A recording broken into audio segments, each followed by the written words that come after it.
എല്ലാവർക്കും നമസ്കാരം. കഴിഞ്ഞ ദിവസം 1,80,000 രൂപ മാസവരുമാനം ലഭിക്കുന്ന ഒരു ബിൽഡിംഗ് ഞങ്ങൾ പരിചയപ്പെടുത്തിയിരുന്നു. ഇന്ന് അതിന്റെ കംപ്ലീറ്റ് കാൽക്കുലേഷനാണ് ഈ വീഡിയോയിൽ ഉൾപ്പെടുത്തിയിരിക്കുന്നത്. തീർത്തും ലാഭകരമായിട്ടുള്ള ഡീൽ തന്നെയാണ്. ഈ വീഡിയോ മുഴുവനായി കണ്ടാൽ നിങ്ങൾക്കത് മനസ്സിലാവും.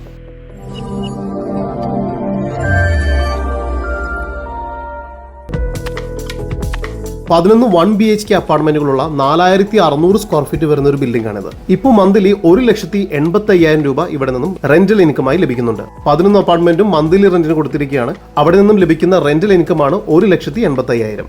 ഈ ബിൽഡിംഗിന് ഉടമ ചോദിക്കുന്ന വില 2,60,00,000 രൂപയാണ്.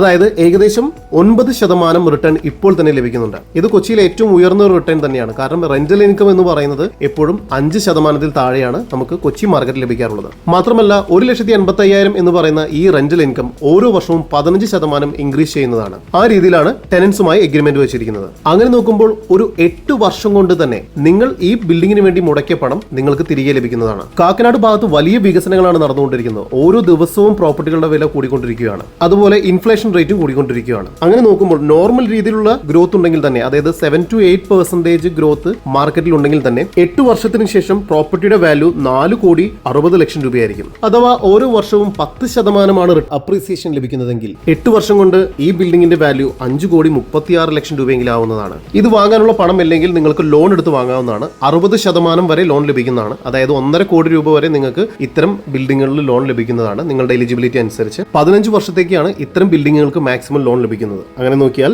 മന്ത്ലി EMI ആയി വരുന്നത് 1,40,500 രൂപയാണ്. ഇപ്പോഴത്തെ നിങ്ങളുടെ വരുമാനം തന്നെ 1,80,000 ഉണ്ട്. 1.5 കോടി 15 വർഷത്തേക്ക് നിങ്ങൾ ലോൺ എടുത്താൽ 8% പലിശയ്ക്കാണ് ലഭിക്കുന്നതെങ്കിൽ മൊത്തം നിങ്ങൾ തിരിച്ചടയ്ക്കേണ്ടത് 2.5 കോടി രൂപയാണ്. അതായത് ലോൺ അടക്കം അപ്പാർട്ട്മെന്റിന് വേണ്ടി നിങ്ങൾ ചെലവഴിക്കുന്നത് ഏകദേശം 3.5 കോടി രൂപയായിരിക്കും. 15 വർഷം കൊണ്ടാണ് ഈ 3.5 കോടി രൂപ അടയ്ക്കുന്നത്. എന്നാൽ കാക്കനാടിലെ ഇപ്പോഴത്തെ മാർക്കറ്റ് ഗ്രോത്ത് വെച്ച് നോക്കുമ്പോൾ ഇയർലി 10% അപ്രീസിയേഷൻ ലഭിക്കുകയാണെങ്കിൽ തന്നെ 8 വർഷം കൊണ്ട് തന്നെ ബിൽഡിംഗിന്റെ വാല്യൂ 5,36,00,000 രൂപയെങ്കിലും ആവുന്നതാണ്. ഇപ്പോൾ നിങ്ങൾ ഈ ബിൽഡിംഗ് ലോൺ എടുത്ത് വാങ്ങുകയാണെങ്കിൽ 8 വർഷത്തിനുള്ളിൽ മറച്ചു വെക്കുകയാണെങ്കിൽ എന്തായിരിക്കും നിങ്ങൾക്ക് കിട്ടുന്ന ബെനിഫിറ്റ് എന്ന് കൂടി പറഞ്ഞുതരാം. 8 വർഷം കൊണ്ട് ഏകദേശം ലോണിലേക്ക് നിങ്ങൾ 1 കോടി രൂപ മന്ത്ലി EMI ആയി അടച്ചിട്ടുണ്ടാവും.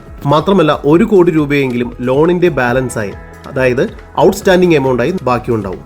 നിങ്ങൾ ഡൗൺ പേയ്മെന്റ് ആയി ഓൾറെഡി 1 രൂപ കൊടുത്തിട്ടുണ്ടാകും. അപ്പോൾ മൊത്തം 3 കോടി രൂപയാണ് 8 വർഷം കൊണ്ട് ഈ ബിൽഡിങ്ങിന് വേണ്ടി ലോണിന്റെ പലിശ അടക്കം നിങ്ങൾ അടച്ചു തീർത്തിട്ടുണ്ടാവുക. 8 വർഷം കഴിഞ്ഞ് മറിച്ചു വിൽക്കുകയാണെങ്കിൽ നിങ്ങൾക്ക് ചെലവായത് 3 കോടി രൂപയും, എന്നാൽ ബിൽഡിങ്ങിന്റെ വാല്യൂ 5 കോടിക്ക് മുകളിലാണ്. 5 കോടിക്ക് നിങ്ങൾക്ക് പ്രോപ്പർട്ടി വിൽക്കാൻ സാധിച്ചാൽ 2 കോടി രൂപ നിങ്ങൾക്ക് പ്രോഫിറ്റ് ആയിട്ട് ലഭിക്കുന്നതാണ്. അതായത് നിങ്ങൾ 1 കോടി രൂപ മാത്രം ഡൗൺ പേയ്മെന്റ് കൊടുത്ത ബിൽഡിങ്ങിന്റെ വാല്യൂ 8 വർഷത്തിന് ശേഷം 5 കോടി രൂപയാകുന്ന ഒരു മാജിക് ആണത്. ഒരു കാര്യം ഓർക്കുക, EMI അടയ്ക്കുന്നത് നിങ്ങളുടെ കയ്യിൽ നിന്നല്ല, അതിൽ നിന്ന് ലഭിക്കുന്ന വരുമാനം കൊണ്ടാണ്. അതുകൊണ്ട് നിങ്ങളുടെ ഇൻവെസ്റ്റ്മെന്റ് ഇവിടെ വരുന്നത് 1 കോടി രൂപയാണ്. 8 വർഷത്തിന് ശേഷം ബിൽഡിങ്ങിന് ഡിപ്രീസിയേഷൻ സംഭവിക്കില്ലേ എന്നുള്ള ന്യായമായ സംശയം നിങ്ങൾക്ക് വരാം. പക്ഷേ വളരെ നീറ്റ് ആൻഡ് ക്വാളിറ്റിയിൽ മെയിൻറ്റെയിൻ ചെയ്യുകയാണെങ്കിൽ തീർച്ചയായും ഈ ബിൽഡിങ്ങിന് ഡിപ്രീസിയേഷൻ വരില്ല. കാരണം ഇത്തരം ബിൽഡിങ്ങുകൾക്ക് 10-15 വർഷത്തിന് ശേഷം മാത്രമാണ് വലിയ രീതിയിലുള്ള ഡിപ്രീസിയേഷൻസ് വരുന്നത്. അതുകൊണ്ട് മികച്ചൊരു ഇൻവെസ്റ്റ്മെന്റ് ഓപ്ഷൻ തന്നെയാണ്. ഇത്തരം ഇൻവെസ്റ്റ്മെന്റ് ഓപ്ഷനുകൾക്കായി ഇപ്പോൾ തന്നെ സ്ക്രീനിൽ കാണുന്ന നമ്പറിൽ ബന്ധപ്പെടുക.